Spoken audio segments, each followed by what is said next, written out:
Learning more and more about steward leadership. It's been so beneficial. We pray today that you would bless Dr. Anthony, make it a special presentation, we pray, and just anoint him and help him. Help us all to get something from this. In Jesus' name we pray. Amen. Well, it's good to be with you again today. Thank you for coming. Wow. This is a wonderful crowd and quite a diversity of age. And so I'm hoping this is going to be interesting for you guys as well as it is for you guys. So some of the things I did, I created maybe for older people, but we'll see how it goes. Okay, today I'm going to talk about the resources of the music steward leader. And the reason we're talking about resources is because resources are something that the steward is given responsibility to manage. And so I'd like to look at the definition of resource. Maybe I should be over here so I can see my. I really want to put my back here. It gives you a crooked neck, when you're always looking back here. So a resource is an asset that can be drawn on by a person or an organization in order to function effectively. So it's something that an asset, a resource, is something you draw on. And if you're the leader, then you use your resources to function effectively.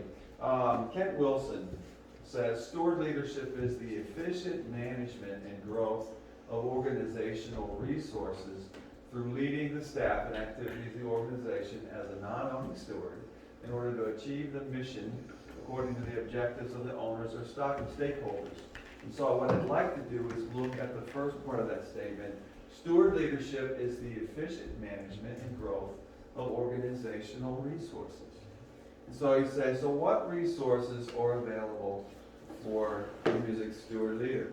Well, actually, when it comes to resources, there are a variety of resources. And now I've got to walk back over here in front of the screen to my Bible. So let's look at some of these. There are a variety of resources, no matter where you're serving as a leader, that you can draw from to function effectively. Let's look at some parables of stewards and see the different types of resources. If you have your Bible, we'll start with the bottom one actually, since I like to go chronologically. Sometimes I rehearse a piece from the end and go backwards, but let's do this one from the front. Okay, so that's my musical illustration. Matthew 21:33. And this talks about, it goes like this. Here another parable. There was a certain householder which planted a vineyard, hedged around and about, digged a wine press in it, built a tower, and let it out to husbandmen, and went into a far country. Okay? So in this parable, the asset, the resource that was given to this person was a vineyard. And sometimes, in whatever situation you are in leadership, you will have stuff. He had a vineyard. Matter of fact, it says here, the owner of the household, he planted the vineyard, he put a wall around the outside, he dug a wine press, he built a tower. So he had all kinds of stuff to manage, to work with, right? All kinds of resources there. And they were all physical resources. At least that's what he's talking about here. The vineyard, the hedge, the tower, the wine press. And in your leadership, you will have this kind of resource. You will have stuff, like this man had a vineyard. But then let's look at Matthew 24 and see what this steward was given. Okay? In Matthew 24, verse 45, is that right? So I'm getting the crook neck disease. I'm not set up right yet. Anyway, so in verse 45 it says, who then is a faithful and wise servant, whom his Lord hath made ruler over his household? He's made a steward. To give them meat in due season. Blessed is that servant, whom his Lord, when he cometh, shall find him so doing. Verily I say unto you, that he shall make him ruler over all his goods. But if that evil servant shall say in his heart, my Lord delayeth his coming, and shall begin to smite his fellow servants, boys keep your hands to yourself, and to eat and drink with the drunken, The Lord of that servant shall come in a day when he looketh not for him, and an hour when he is not aware of, and shall cut him asunder and appoint him his portion with the hypocrites. There shall be weeping and gnashing of teeth. This servant, this steward, who was the servant who was appointed steward, was given responsibility over the other servants, right? And whenever you're in leadership, one of your resources is going to be people. All kinds of people. Now, people, they present potential, but people also can present problems. Exactly. So people, it's just like a little boy who went to his room, slammed the door, and said, people, people were his big problem. Well, that's one of our resources, people. And all kinds of people on all different levels. And, some people are more problem than they are potential, and then vice versa, right? But anyway, so we are given, one of the resources as a steward are people. And really, maybe God called you to do something where you're never around people, but most of us, because of the nature of the gospel, God calls us to work with people. And people are wonderful, but they're also, they can be challenging, all right? And sometimes you have to say, Lord, give me wisdom how to work with these people. And sometimes, and this is what I've learned as being a teacher over the years, because my students grew up, sometimes you don't see the potential. And you may think, oh, he's just a little dirty-nosed kid, he's not going to really accomplish much when he grows up. And so you don't really treat him like he has much potential. And then he grows up and he owns this big business. And he's a millionaire, and he's supporting your school, and he's doing all this stuff, and you're like, this kid was in my class. I never knew he had this talent. You know what I'm saying? So sometimes you see that. Oh, I got one more before I talk about assessment at the bottom. Let's look at Matthew 25. Okay, it's interesting that these are all in Matthew and they're all in the 20s, right? But Matthew 25, verse 14 says, "For the kingdom of heaven is as a man traveling into a far country, who called his own servants and delivered them unto them his goods. Unto the one he gave 5 talents, to another 2, to another 1, to every man according to his several ability," provision, planning, what I talked about last time. Then every one according to his ability. So these servants, these stewards, were given responsibility over talents. Talents could represent what? What do you think the talent represents? What is a talent? Guys, what's a talent? You know what a talent was? Because these guys that all could play, the guy could play 5 pianos at one time, the other guy could play 2 pianos at one time, and the other guy could only play 1. What were the talents? Do you know what they were? What were the talents? Do you know? 75 pounds of gold or silver. 75 pounds of gold. The talents was money. Talents was money. Okay? These guys were given money. Ooh, we like that, right? Well, hey, one aspect or one type of resource that we're given when we're given a position of leadership is talents. It's money, right? And sometimes we have more, and sometimes we have less, right? Sometimes our bag of gold, it doesn't have very many coins in it. But we have to try to make the best with what we have, right? Because God has given us according to our ability. And of course, his principle of provision, he gives us what we need. He gives us exactly what we need because he promised to do that. So we have talents, and actually, I was thinking about it. Okay, so we can say talents too could represent giftedness, right? People who can do things. But then we definitely have servants, people, and we have stuff. 3 types of resources that we can work with. Now, you see the word underneath, I say assessment. Now, this is a bad word in education. We use this word all the time, like, assessment. But really, as a steward leader, because of this variety of resources that we have, and because some of these resources are not so easily spotted, we have to look for them. We have to look for them. You have to look for, there could be people in your church who can do things that you never knew about. And if you don't pay attention, you may never know what they can do. All right?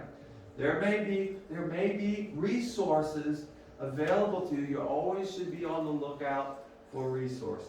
Be always on the lookout for things, assets that you have at your disposal that you can use to do the work that God has called you to do effectively. And like I said before, sometimes the potential that a person has, you don't see it right away. But it pays to pay attention, because some of these little people who don't look like they have much potential can do some really awesome things. And I've learned, like I said before, I've learned over the years. I've seen what some of my former students have turned out, been able to do, and I thought, man, when they were a kid, I never thought they'd do it. Lord, help me not to underestimate the potential of what someone can do. No, and this is important for us as steward leaders, right? Lord, help me not to underestimate the potential of the resources that you've given me to work with. And I can illustrate this year, because for me at Penview, I've got all the 5th graders who are supposed to play in band, all the 6th graders are supposed to play in band, and I've got a nice group of 7th and 8th graders who are playing in band, and we're supposed to supply most of these kids with instruments. And I said, Lord, we don't have instruments for all these kids. I didn't think we did. But I was telling her, so there was a room in our tabernacle where people would put stuff. And they said to me a couple years ago, clean out the junk room. Get all the music stuff out of the junk room. So I went over there, and I'm telling you, there were instruments in there. I don't know where they came from. I don't know whose they were. People donated them, dropped them off. I don't know if they were in there. All kinds of instruments. And some of them were like from the 1940s, 1920s. You know, they were antiques. And I thought, what are we going to do with all these things? I didn't throw them away. I put them in this room over in our new building. I stuck them in a room, locked the door. I thought, I don't know what I'm going to do. Maybe I'll put them on Craigslist. I don't know what I'm going to do with those things. And this year, all of a sudden, I got all these kids. I'm thinking, oh Lord, how am I ever going to get horns for all these guys? Well, I don't know how. And then I started, okay, how many kids want to play trumpet? Okay, oh boy, I need 5 trumpets. Okay, how many want to play? And I started to look at what I had, and I thought, oh, what about the junk room over there? I went over to that room, and all of a sudden, one man's junk was another man's treasure. I was like, ooh, I got a trombone. There's a slide ripple in that. Sure enough, slide. Oh, my trombone is missing a mouthpiece. Here's the trombone. It's a piece of junk that's got a mouthpiece. I'll take that mouthpiece. There's the trumpet. Got a mouthpiece. It's as old as it. Hey, you know what? I bought 1 saxophone. That's it. I had enough instruments to outfit every student who needed one. All I needed was 1 alto saxophone. And here's what happened. Okay, I'll tell you this. This is really amazing. This will boost your faith. So we had a service at Beavertown Church, is where I go. And Dan Durkee, you know, he raised money, so we need money for the music department, because the music department needs chairs. And we did. We needed chairs. They took all my band chairs and threw them in the dumpster. They were cleaning out. Well, anyway, they did a renovation in the elementary building, and unbeknownst to them, they took all my band chairs, and tossed them. So I didn't have any chairs for my band kids to sit on for the first 3 weeks. They sat on the risers. Isn't that beautiful? Anyway, I didn't have any band chairs. So, I looked to see what it's going to cost. Well, if you buy music chairs, like the ones we have in the tabernacle on the platform, the black ones, yeah, they're about, what, $50 to $60 a piece. I needed at least 20. So, do the math. So, Brother Durkee got up, he raised the money, they raised money. I want to give so much for chairs to the music department. I was very embarrassed, but, oh yeah, well, we need the money, you know. So, and they raised all the money for my chairs.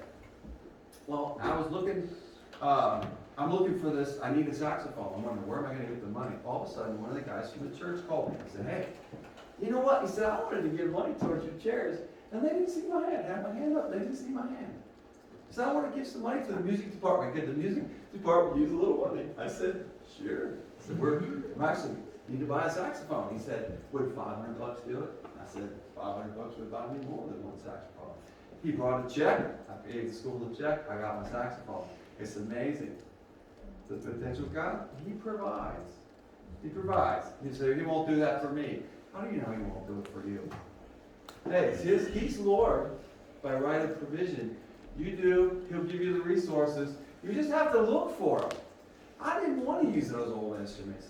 They looked like junk. I was going to throw them away, but I thought, my mom taught me never to throw anything away. I have to clean my plate, right?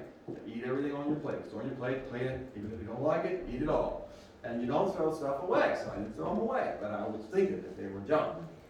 But all of a sudden, when I looked in there, I had what I needed. The saxophones even worked. I put a mouthpiece on there, played them. They played all the way down to the low C. And that's something, okay, for a saxophone. Anyway, so you have a variety of resources. You have finances, you have people, and you have stuff. And it's important that you take a look to see, what do I have? And you're always looking to see, what are my resources? What are the assets that I can use? And you're always thinking about it. Because that's what a good manager does. See, now I was going to do this with y'all. You want to try this? So, think about it. 5 useful assets that a music leader may have in your church. Think about your church right now. Okay, think about your church.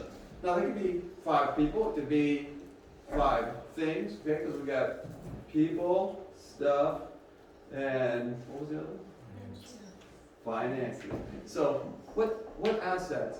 5 assets that somebody would have if they would be a music leader at your church. Think about it. Just for a second. Think about it. I'm going to ask you to tell me.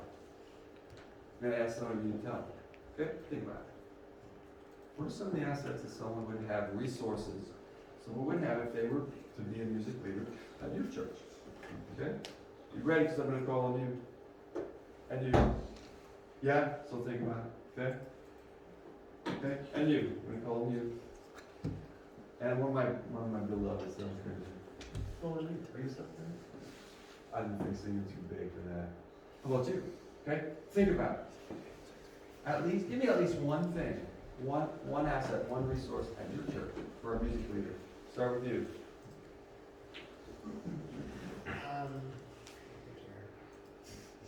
Money, people, stuff. I would say You. Aren't you an asset to your church music program? Aren't you a resource for the music director to An use? organist. Are you the music director at your church? No, I'm not. But you are a resource for your music pastor, right? Yeah. You would be if there was one, right? Okay, that was easy. You can't say the same answer that he gave. I know you play the trumpet. So yes, you would be an asset also to someone who lived. But what would be another resource that they would have at your church? Well, there's multiple people that play instruments. Okay, people that play instruments. Multiple piano players. Piano players. Does that mean you have a piano?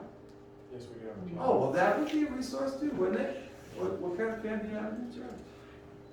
Is it? It's a grand piano. Oh, it's a grand piano. Whoa, hey, that's a nice resource, right? Open that thing up, sound goes out real nice. Did you know what? Grand pianos, we'll talk about this later.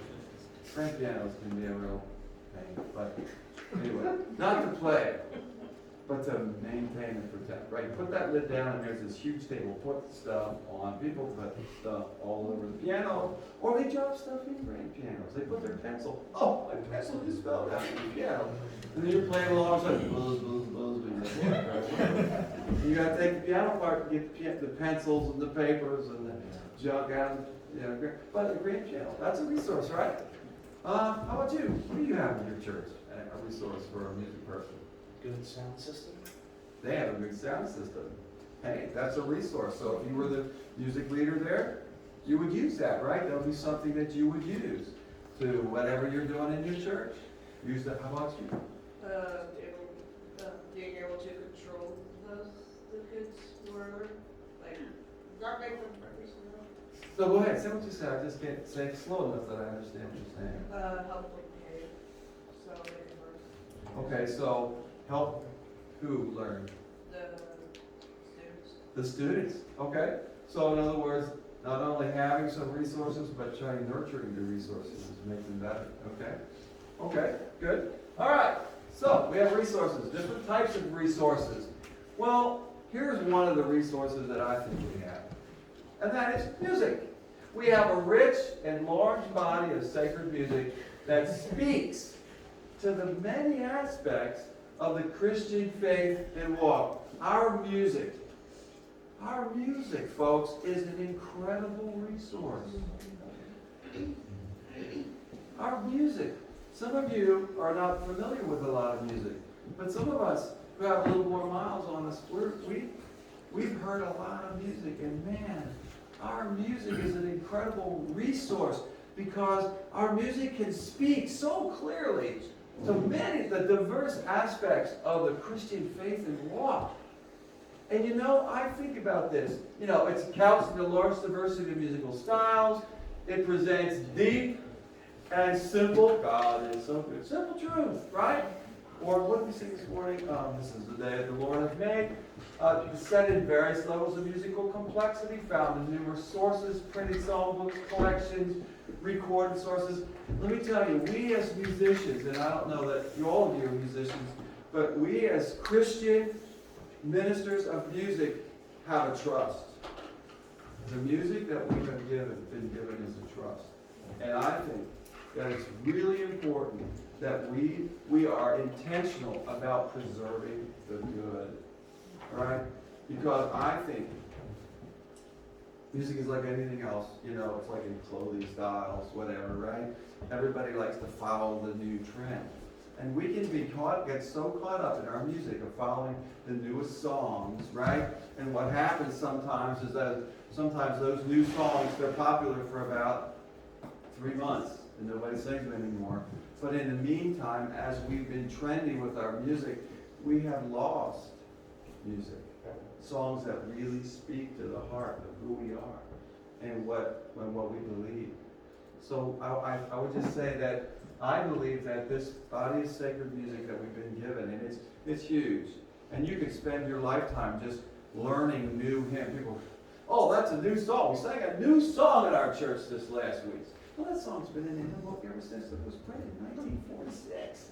That's no new song. New to you? It's not a new song, folks. It's not a new song. You know what I'm saying? But we have this rich body of literature that speaks so wonderfully, and we've been given a trust. Let's be careful about how we shepherd that trust, how we steward that trust. Okay, because we have all kinds of styles and types of truths, practical Christian living, songs about encouragement, songs about the holiness of God, songs about, God, everything. We just got songs that talk about all kinds of our faith. Beautiful, that's pretty cool. Wait, purple's not. Is that a good color? I don't know. Okay. Green is a bad one, right? That's green. Purple is anger. No, I'm not sure. Maybe red. I'm an artist, so colors and stuff. All right, so selecting music.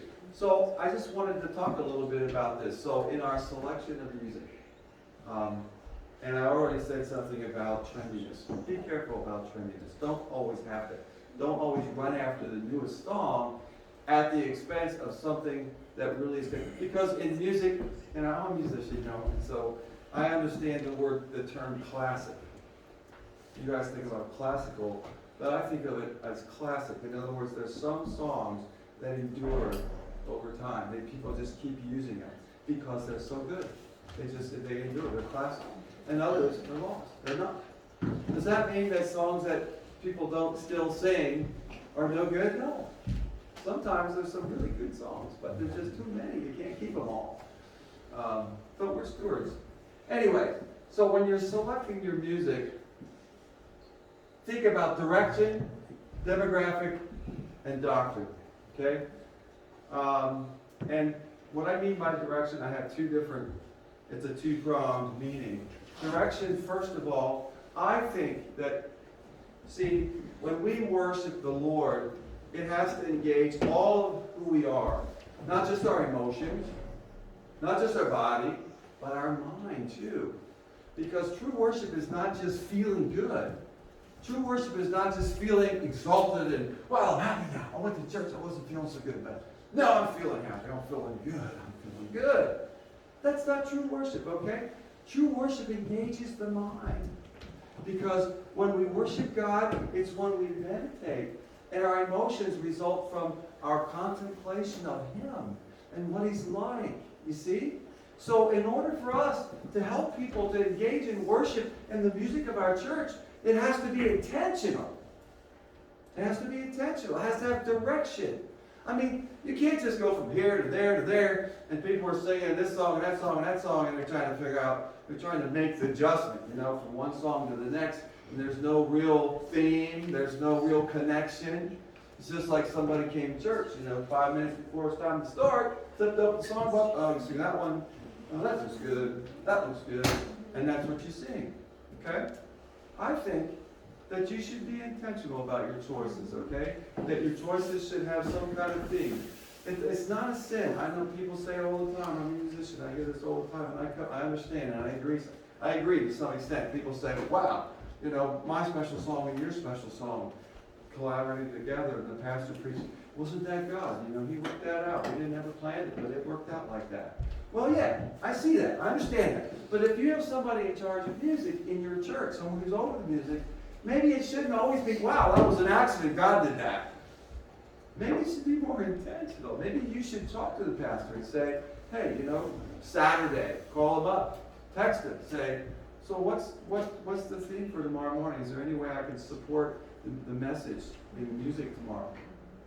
Is there a theme? One thing they do at Beavertown I really like, because I'm a musician, so I would like this, but our pastors, a lot of times, they end their sermon with a song that summarizes and personalizes whatever they preached about. It always ends with a song. And I think that's awesome because all of a sudden the preacher's presenting all this stuff and then you respond to it in a song that captures what they were trying to say. Hey, let me tell you, that's powerful. You just engaged your congregation in whatever you were talking to them about. Hey, listen, I'm up here lecturing you, right? You may not even be thinking about me. You may be looking at the guy rocking on his chair in front of you, and you're just thinking about that. You need to think about me and what I'm saying. When you have to sing back to me, that engages you. Now all of a sudden, you're taking part of what I was trying to present. I'm a teacher, so just relax. It's okay, I do that all the time. So direction. Give some intentionality. There's only the person I was talking about knows what I was talking about. Okay, so the other prong of that is think about the direction. Okay, so there's all kinds of styles of music, and we've got what they call the worship wars and all that. But here's something I want you to think about when you think about style. The style of music and what you're choosing to use in your church. Think about the direction that music is taking you. Where is that music taking you? What if, say you pick a song and it's a new song, it's a newer song, and it comes from a style that is pretty marginal, and I'll just use this word worldly, right? So it's from a worldly style. Just throw that out, because I think there is such a thing as worldliness in music. You may not, but I do. So it comes from a worldly style. So you sanctify it, right? You take all the stuff out, and you have this nice little song, and it has a good truth. Now, I'm not criticizing this, but I'm just, think about this. So somebody in your choir, somebody in your church, a young person, maybe a 15-year-old or a 12, 13-year-old kid over here, he says, I like that song. I'm going to Google that song. I don't listen to that song. Again. So he Googles it. He goes to YouTube. All of a sudden, he hears that song in its original context. Yeah, I like that song. What about the direction? In your choice of music, think about the direction. Because, oh yeah, you're mature. You're a worshiper. You can say, well, the words are good. I can lift that out of context.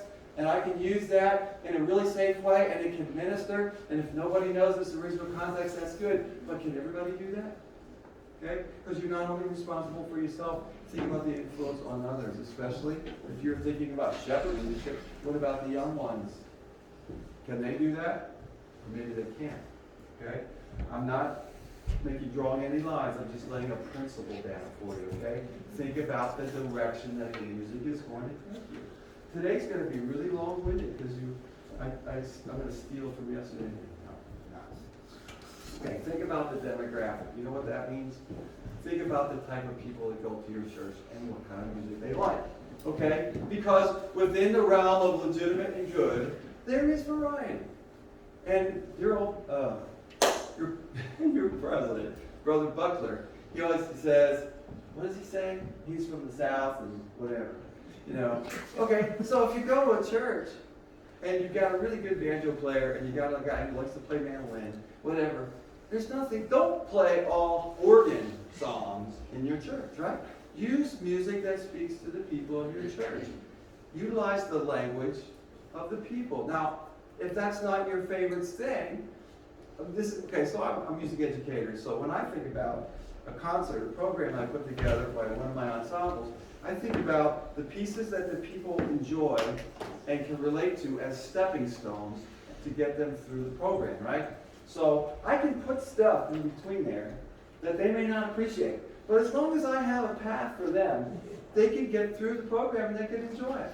Okay? Same thing in your music in your church. Respect the demographic of the church. What they like. I mean, if your church orchestra is like 4 guitars and a banjo and whatever, then utilize that. But if you don't want to hear bluegrass music all the time, or you don't want to hear Southern gospel all the time, you can appreciate something else. You can put what you like in there too. But make sure there's a pathway for those people so that when they come, because it's just true that we worship more easily with things that we relate to, right? Okay? So demographic is important. But again, who's Lord? God's Lord. Hey, demographic doesn't drive it. I mean, if these people like stuff that doesn't please the Lord, then you don't do it. You try to please Him as best you can. But don't forget, God's Lord. His authority, His authority. His word is authority on the decisions you make. You're not the boss. But those can be pressures that push you. Hey, this young person who's very influential likes this music and wants to sing this all the time. They want to do this all the time. And you have to say, wait a minute. I know you do, and I don't want to lose you as someone in our church, but we're going to have to follow God's plan. We want you to do that too. Okay? All right. And then make sure the words to the songs are doctrinally sound. Okay? You really have to look at it. And this is interesting because it might get boring. You need a break. Okay. All right. So this is interesting. There it is. You can hear it. I'm a teacher. Okay? I've done this for 25 years. And people still, they sleep in my class anyway. Doctrinally sound. So make sure that the words to your songs, when people were illiterate, when they couldn't read, okay, they learned their theology. They learned their beliefs about God and the Christian walk through the music that they sang. They couldn't read the Bible, but they could learn, and people still remember the words they learn from what they sing. So be very careful about the words that you're singing. Make sure that the words are doctrinally sound. Okay? Because people are writing songs from all kinds of doctrinal backgrounds, and they're portraying God in all kinds of different ways. Make sure it's biblical. Make sure you're careful. Don't just go for the tune or the style. Look at the content, too. All right? And if it's too repetitious, I don't know. Maybe I shouldn't go there. But some of this music originated out of the charismatic movement, and some of these people, and you'll get this repetition and repetition of the same. And I don't mean God is so good, God is so good. I mean, they kind of repetitions and it ramps up and it gets a little bit. Just be careful about some of that too. That's the charismatic can come through in your music, but that's more of a musical thing. So anyway, selecting music. Direction, demographic, doctrinal sound. Oh my goodness, I got another practical. You're lucky I picked you the last time, I won't pick you this time. So think about, look at these themes right here. And the reason I'm doing this is to realize the resource we have and the music we have. Look at these themes: grace, consecration, faith, God's faithfulness, obedience. Come up with at least, I said 5 songs, 2. Let's see if anybody, give me a song that speaks of grace. Amazing Grace. Good, that's out of the way. Another one? Grace, God's grace. Okay, grace that is greater than all our sin. Okay, give me another one. His grace is sufficient for thee. Ooh, that's personal, isn't it? His love is abundant and free. Okay, give me another one about grace. Sounds great. Song about grace. You should have answered earlier. Now you used up 3 easy ones. Grace. Give me a song about grace. Okay, you can answer again. Yeah, grace. Grace. Well, And it's all because of God's grace. His grace abounded for him. Someone over here. All because of God's amazing grace. All because of God's amazing grace. Wonderful grace of Jesus. Okay, so there's a ton of songs about grace. Isn't that amazing? So, okay, this is a little joke, a little humor. You allowed? Are we allowed humor? So my cousin's name is Grace. All right, my cousin's name is Grace, and she was a rep for a doll corporation. She would go to different stores, and her brand of dolls, she'd make sure it was on the shelf, set it up, or whatever. And she remembered everybody's name. All the managers, all the department managers, she knew their names. And she told me, she said, I remember their names by association. They tell me their name, I associate it with something, and then when I see them, I think about that, and I remember their name. She was trying to help me. I'm terrible with names. You can tell, I can't even hardly remember the president's name. He's a great guy, but I remember Buckle. So I remember. Sorry? Association. So my cousin would say to them, oh, you have trouble remembering names? Just do it by association. Whenever you see me, just think amazing. Because her name was Grace. Did you get that? Good? Okay, good. We're done with that. So how about consecration? Do we have 5 songs about consecration? Take my life and let it be. Take my life and let it be. Lord, I give myself to you. Lord, I give myself to you. I am thine, Lord. I am thine, O Lord. Wow, this isn't hard. 2 more. All for Jesus. I surrender all. I surrender all. Woo, we got 5. How about faith? Faith is the victory. Well, that's the next one. God's faith. We'll save that one. I'll ask you for the next one. My faith is found a resting place. Ooh, anybody know that song? 7th graders, do you know that song? My faith. Oh, do you? See? We got some songs. That's a great song. My faith still holds. My faith still holds until the Christ will come. Okay? 3. The obstacle faces. Doubt sees the obstacle, faith sees the way. One more. Faith. Faith is the harbor. Faith. Oh, I don't know that one. Faith is a harbor. What do you know? John, the old guy, probably a new song. If it wasn't written before 1857, I don't know. God's faithfulness. Great is thy faithfulness. God's faithfulness. He's been faithful. He's been faithful to thee. Ooh, is this the top one? Great is thy faith. Oh, he already said it. That's the easiest one. I wasn't listening. Okay, amazing grace. That's kind of good. Yeah, okay. No, it is because, it talks about God's through many dangers, toils, and snares. I have already come. And whatever, God's faithfulness. Okay, we've got 3. We need 2 more. God's faithfulness. His eyes on the sparrow. His eyes on the sparrow. Ooh, so that's getting at it a different way. And one more. He's never failed. He's never failed me yet. Okay, so see? And every one of these songs talks about that concept in just from a different light, right? And so we as musicians can explore that, okay? You can pick a theme and you can explore all the different ways to look at that. But I always like to make sure the last song I choose for congregational singing is like a prayer. Okay? So I like to sing something that's, the first song is me saying something about God, and then the second song is testimony. Oh, this is him, okay. And then the third is like a prayer. That's what I like to do. Okay? So we can do however you want to, but so obedience. Okay, we've had enough of that. Okay, so another resource. My wife's an ADD, is that true? Do I jump around a lot? No, I don't want to board. People, that's a resource, okay? And the first one on my list of children. Children are an incredible resource, a musical resource for you. And let me tell you what, if you don't have any children in your church, you need to go find some. Okay, children are incredibly important. Every child is very important. Every child matters. And children are a great resource. Who loves to sing more than children?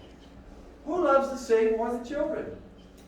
I don't know anybody who loves to sing more than children. And most of the time, all children like to sing. And who loves to see children sing more than their parents, their grandparents, their aunts, and their uncles? I mean, Children are an incredible resource, musical resource in your church. And as this young man so wonderfully stated over here, they have potential to be developed. You can have your children's choir sing and you say, whoa, did you hear that kid sing? They can really sing. And so you can recognize talent and you can develop talent in your children. Children are a great resource, musical resource in your church. Not only children, but enthusiasts. Okay? These people, they can't sing. They can't play an instrument. But they like music. Now, let me ask you this. See if you can put two and two together. Okay? So what kind of a resource is an enthusiast for you? What can an enthusiast provide for you? An enthusiast may not sing special. They might not play the piano, but what could they do? Oh, come on. Huh? Encourage. They can encourage. They can come to your events. But there's something else they can do that you need. You got it. I can tell you're not experienced. If you were experienced, you would know exactly where I'm headed. Money. Money. Oh yeah. Oh yeah. Listen, folks. Let me tell you, kids. You don't know this, but everything costs money. Everything. Doesn't it? Everything costs money. You always gotta have money. It's the craziest thing. You want to just be a happy person. And then you go into McDonald's or wherever, you gotta have money. You can't just go there and get yourself a smoothie or a hamburger. You gotta have money. Everything costs money. And everything you want to do in the church will cost a little money. And these people who love music and they're enthusiastic about music and they think music is great, they can help to support the things that you want to do. You need money because your piano is so out of tune. You ever heard of church piano that's out of tune? Now I really, you can't always blame the piano. You know why not? Because of the conditions in some people's churches, right? In the wintertime, heat's on Sunday, heat's off all week. So it goes from 72 degrees in the church to 26. And then Wednesday night, 72 degrees. Thursday, Friday, Saturday, 26 degrees or whatever. And that poor piano's in there. And it's made out of wood. It's got all this stuff. The poor thing, you can't survive. And people don't think about it. They just say, well, it's dumb piano. This won't stay in tune, you know? Well, of course not. It's an instrument, all right? But if your piano's out of tune and you don't know where you're going to get the money, and it costs $75 for this guy to come to your piano, where are you going to get it? Oh, brother. You know, our piano is a little out. Oh, yeah, I know that. It sounds a little out of tune. You know, wouldn't it be great if we could do our piano? Oh, yeah, I think that'd be great. Let's do it. Well, we have a lot of money. Would you be willing to, it's cost so-and-so will do it for $75. Would you be willing to donate the money to do that? Oh, I'd love to do that. I love to hear the music in the church, and that piano out of tune has been bugging me for weeks. $75 is nothing for me, sure. I'll fund that. Go ahead and get the piano tuned. Here you go. You got your money, you got your piano tuned. Not bad, right? Or, well, I don't want to give too many hypotheticals, but pianos, I mean, they are a serious amount of maintenance. They are a serious amount of maintenance. If you're going to move your piano, did you know the wheels on the piano were not made to help the piano be moved? They weren't. They're the littlest, cheesiest things that you've ever seen. And they go, and the leg, you know, the whole way to the piano, this one unsupported leg sticking straight down, and all of a sudden you hit a little something and crack, there goes the leg. And pianos, a dolly. We gotta have a dolly. If you're gonna move your piano around on your stage, get a dolly. Put a dolly on your big wheels. The legs are, you know, don't take those. The dollies cost anywhere from $300 to $500. A grand piano dolly, oh my goodness, they're expensive. Where do you get $400 for this dumb piano dolly down here? Just a piece of metal under there with wheels on it. That's expensive. But again, enthusiasts. Enthusiasts. You like music? Well, hey, it takes money to run this. You know, we need this. Would you like to? Could you help me with this? How about you guys? You know, talk to a couple people. Put the money. Hey, you know what? If you three guys, if each give $50, we got $150. We can do that. All right, amateurs. Amateur. Hey, they're our resource, right? And I would say most of the people in your church, if they do music, they're amateurs. They're not trained professionals. But amateurs are very valuable because they can do a lot of stuff. And usually, if they have a great attitude, they're there, you know? They prepare. If you ask them, would you like to lead the singing on Wednesday night? Maybe not in such a prominent time, but they can do things. They can do a special on Wednesday night or whatever. They can, maybe put them in a trio and have them sing the melody, right? He can sing. He's not a trained singer, but you have some strong singers. You bring this amateur in. This person doesn't sing that great. Put them in a trio, give them the melody, make sure that they don't lose their part, and they can help. They can participate in the special. They can give you that extra voice that you need. If they're a drum, they can't change pitch, put them on bass. Get them on that right there. Sing bass. And the bass note only changes 2 or 3 times in the song.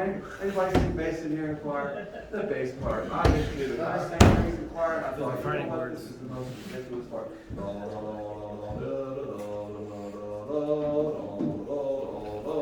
I mean, forget it. I quit choir. That's too boring. So most of what you have in the church are amateurs.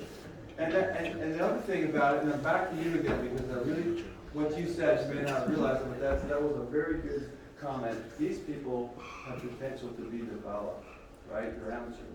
You can develop them. You can help them. You can train them. Did you ever think about giving lessons maybe to people in your church? Maybe some of the children or some amateurs who really want to get better, but they don't know how. And you can help them, right? So amateurs have a lot of potential. They're a resource. And then, of course, the artisans, those are people who can do what they do really well, and they're the minority in your church. You may be one of them, and then you may be the only one. And they have a role to play, a leadership role. They can mentor other people. If you have people who are good, like if I had Jamin in my orchestra, my church orchestra, I'd have a bunch of 7th graders sit next to him playing trumpet, and I'd have him helping them along playing with the singing, right? I mean, I do that at Beavertown. My 6th graders, once my kids hit 6th grade, anybody that goes to Beavertown to church who plays in my 6th grade band comes into the orchestra, and I help them. So I'm building the church orchestra. And they're like 6th graders. It's really cool to see. And, all of a sudden, this is really funny, okay? This is a sidelight. It's really funny. So people started to see these young kids coming into the orchestra at church. So like there's like a 4-year-old or 5-year-old kid up there with his little ukulele. He's just there playing his ukulele. Another kid, he never even took trombone lessons, and he's in like 3rd grade, but he wants to play trombone. So he brings his trombone up there and he sits in the orchestra. He keeps it in first position all the time, and he kind of blows there through the instrument, and he's in the orchestra. I'm telling you, can't, why not? It's the future. These kids are the future. You know what I'm saying? That's pretty cool. Anyway, so artisans, they can be a blessing, and they can also mentor other people. They can be your hands and feet if you have some, if you can. But sometimes these are the people who are the hardest to get to do anything. Because, I don't know. Anyway, I don't know why. Now, here's another asset you may have not have thought about. But this is a great resource, creativity. Creativity. Creativity is part of the image of God in us. Why doesn't that deer, okay? Why doesn't the deer decide, you know what? I'm going to make me a tree stand. I mean, these guys come in here for tree stands. That's a great idea. I'm going to get a tree stand. I'm going to make a tree stand for myself. I'm going to make a concrete. Why? Hey, this is part of creativity. Is part of the image of God in us. All right. And there is something very interesting about the Joseph story. You didn't talk about it, but I saw it because I was thinking about this. When Joseph interpreted Pharaoh's dream, did he only? Why did Pharaoh send him over Egypt? Okay. Why did Pharaoh send him over Egypt? Was it only because he interpreted the dream? Huh? Was it only because he interpreted? What else did Joseph do? Do you know? But what did he say to Pharaoh after he told him what the fat and the skinny cows and the fat corn and the wheat? What did he say after he said what that was? What did he tell Pharaoh? He gave him a solution. He said, so this means that there's famine coming. So what you need to do is you need to store up the corn and the grain in the 7 years of plenty so that you'll have enough when you have famine. Creative. What's the first issue there? What's the first item? Ideas. Hey, ideas are a resource for you. Ideas. Hey, Sometimes God will give you ideas. Now, before I was music department chair, this is no joke. This is funny. But when I taught at Penview for 10 years, and I was just like the band teacher, and I taught like 25 students. That's all I did. And I just came in, taught, went on. And I thought to myself, I could never be a department chair. All these people come up with all these ideas, and I never come up with anything. I can't ever think of anything. No, I can't do that. You know, I'd be like the leader. I don't know what we're doing. What do you think? You know? But when God put me in that position, all of a sudden, I started to get ideas. You know what? We can do this. Look at that. This, he can do that. She can do this. I think we could do this, you know? And God would give me ideas. Amazing. Hey, it's a resource. If God can give you ideas and stuff to do. You say, man, I'm going to this church, there's nothing there. There's no resources there. Let's just wait and think about it. God may show you creativity, you know? God may give you some ideas. And here's the other thing about ideas that I really love as an administrator is all the ideas for stuff we can do don't have to be mine. I don't have to come up with it all. Really. Because like in this room right here, if you were my church and I said, and I was the music director, and you play piano for me, and you play in the orchestra, and you lead the sing, where, you know, we could get together, and all of a sudden you could say, hey, from your perspective, what you're doing, you know, we can do this. You know, I play piano. Hey, that's a good idea. And then you'd be thinking about it, saying, sure enough, you know what? I think we could do this too. You know, I'm thinking, good idea. Hey, good. And you say, yeah, as a song leader, you know, we could do this. And I say, yeah, sure. I didn't think of any of that. You know, all I just say is, oh yeah, good idea. And then everybody says, oh, great minister of music. He does all these wonderful things. And you're like, I didn't come up with any of these things. All I did was listen. Again, this brings up the whole idea of assessment. Make sure you're like a little, you're a detective. You're always looking for ideas. You're always looking for potential. You're always looking for talent. You're always looking for resources, right? Okay? So ideas are a resource. The other one is creativity. Okay? Because this is what makes music come alive, right? Ideas and creativity. There are people, there may be somebody in your church, for example, who writes songs. There may be somebody in your church who writes songs. My wife has a cousin, her name is Esther Hobbs. Not Hobbs anymore, Esther's Straight. Anyway, Esther Straight, she sings beautifully, she plays the violin, plays the piano, and she writes songs. And they're fantastic. Okay? If she went to my church, I got a resource. I got a creator here. I got somebody who can write music, and God can inspire her to write things. And you'd be surprised how many people write music. You'd be surprised how many people who write songs. You can't use them all the time. You can't use them in a congregational setting, unless it's a course and you teach it to your congregation. But creators, that adds some sparkle to your music ministry. Creators are important. And then it's not only creativity in writing songs, but then some people are artistic. For example, they could visualize a children's song for you. I mean, they could just see it. Oh, I love that children's song. And I could make posters to visualize that children's song. Right? Or we like to do, hey, let's do a Christmas play, Christmas musical or something. And some guy says, oh yeah, you know what? We need a manger. I can make one. I think I can make whatever. You know what I'm saying? People who can make stuff. They're resources for your music program. They can make it better. Don't forget to look for those kind of people, because they can be helpful. Okay, so I am almost done stuff, right? You have instruments, you have sound system. Our brother over here, I hate sound systems, but I hate them, but I love them. Sound system, you know, just like, well, I won't say that would be God, but I know somebody, a good friend of mine, who just told me recently the devil's in the sound system.